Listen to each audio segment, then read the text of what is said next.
Critical Mass for Tuesday, October 4th. I gotta be honest with you. I just found out today, because I'm a huge fan of South Park, about Honey Boo Boo. Now, actually, I found out about it yesterday with Sport Illustrated magazine. I'm stunned. I just watched a couple clips of her. Stunned. And the ratings are through the roof. It was a great episode of South Park about raising the bar, because that's what I feel like. I feel like, now I know I'm doing this shit, but I don't think, I know I'm not doing Honey Boo Boo. And I'll tell you, you watch that show and you just want to go out and go run about 50 miles until your legs fall off, because it's just so scary. I mean, and I found out the mother she has 4 children with 4 different men.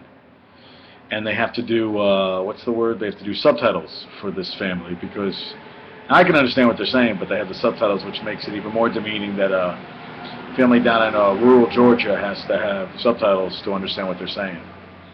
I wrote a bunch of stuff down today. One of the things I wrote about was saw some guy drinking water on the train, and I really don't like watching people drink or eat. I went on a date with a girl once, and she just was like wolfing down her food, and I guess that's when you know you're in love, when you don't really care.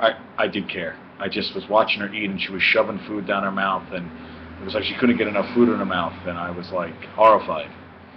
And I just wanted it to end. I just wanted to get off that ride. So I wrote about that. What's some other stuff? Okay, there was a 30 for 30. ESPN has these documentaries called Broke.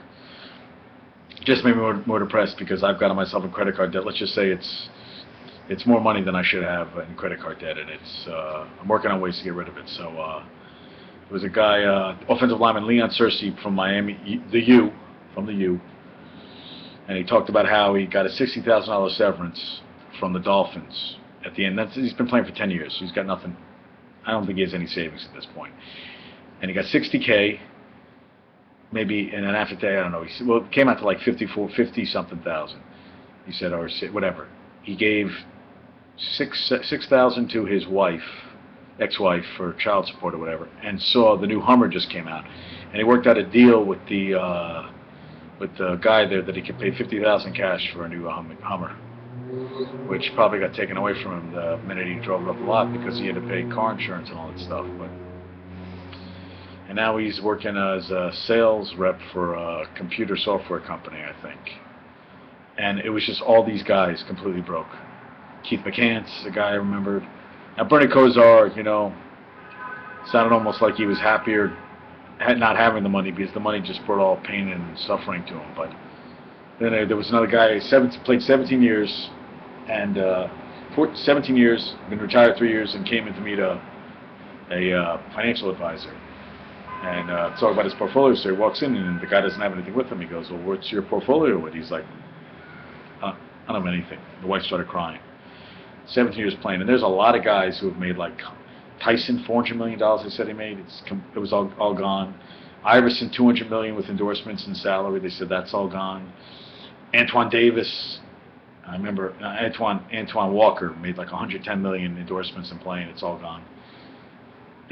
Now that's the thing too. One of the guys was talking about he had a credit card bill one month of $108,000. He said he literally threw up.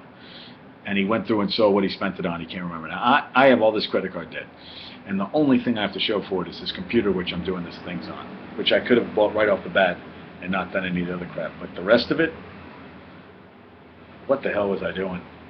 I look back, I don't have anything to show for it except stupidity. And they talk about how that's today's society. And what brought me on this was today there was a New Era store, because I had this audition with an Irish accent. I don't think I got it. I was more concerned with getting the dialect down than learning my lines, but the lines weren't going to sink in my head anyway. But I had a lot of energy, and as Gumbo Chef told me, leave that last line. I zinged it, man. My last line I had to say, bam, I freaking nailed it. So I walked out feeling good. But actors are just weird, man. You're in an audition, they won't look you in the face, they won't talk to you. The guy before me was just like overacting. I don't know what the hell he was doing, and I was supposed to wait outside the door. I couldn't because I didn't want to hear him. So I waited downstairs to the left. I didn't look at him, and I came in. I made some jokes. Who knows if I'm right for them, but I'll tell you, they'll remember me. They'll remember me because I had a lot more energy than anybody else who came in that goddamn place. And if I'm not right for that, well, maybe I'll be right for another one. But What was I talking about? Yeah, so yes, I passed a New Era store, and I went in there and I go, John, do you really need this hat? Do you really need this hat? And I went, no, I think you can just walk away. So I did. I walked away because, if I don't have the money for it, I shouldn't be spending it. And if I got credit card debts bills that need to be paid, other bills, I really don't. I'll find a way to survive. I'll find a way. The hat's not going to make it. I only have one head. The hat I'm wearing still works, so I'll deal with that one right now. And I saw a commercial for a Trojan Charged condom. The tagline was, "You can't wait to get it on." Really? Really? A condom is that great that I want it? No, I'm sorry. I'm sorry that, no. I just watched that. It was charged for him and her. Yeah, okay. That's all I got to say on that one. Yeah, I just was like, please. Child, please. Chad Johnson, if you give me anything that I love, it's child, please. My anger always leads to me getting ahead in life. That's a sarcasm. My anger does not get me ahead in life. My anger just gets me angrier. One of the credit card companies called me today, and I just was swearing at him because he didn't tell me one of the things I had to worry about. Whatever. It doesn't matter anyway. But I said, am I even recorded? Yeah. I go, you're a fucking idiot. It's not always good. Not these people are trying to help you. But sometimes when I'm in a bad mood, I'm in a bad mood. And they say don't sweat the small stuff, but the small stuff. Like right now, my computer is rejecting one of my passwords. It's the right password for my thing. It won't work. I don't know what's going on.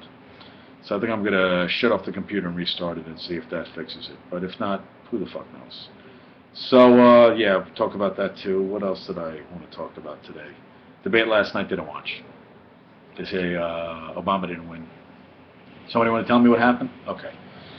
And I panicked today while I was writing this stuff up that I missed my stop, but of course I didn't. I was fine. Yeah, I did rock the Casbah with that last line today in my audition. I did. Derek Jeter has made the postseason 17 of his 18 seasons playing in Major League Baseball. 17 of 18. What's that? Like 90. That's a great percentage. I mean, that's as close to 100% as you're going to get. Now he's been in the Yankees his whole life, but still, it's pretty freaking awesome. So, yeah, I got some stuff off my chest. I got through all my things. So if you don't have it, don't spend it. If you get it, go to a doctor and get rid of it. Things to live by. And somebody we went to grad school with who's in this Planet 43 movie, he's still short. But hey, man, congrats for making the trailer of a movie. More than I can say. So, hey, for now, things are going to change. Yeah, I love you all. Signing out right now, Critical Mass, number 2 for October 4th, 2012. Love your body, Larry.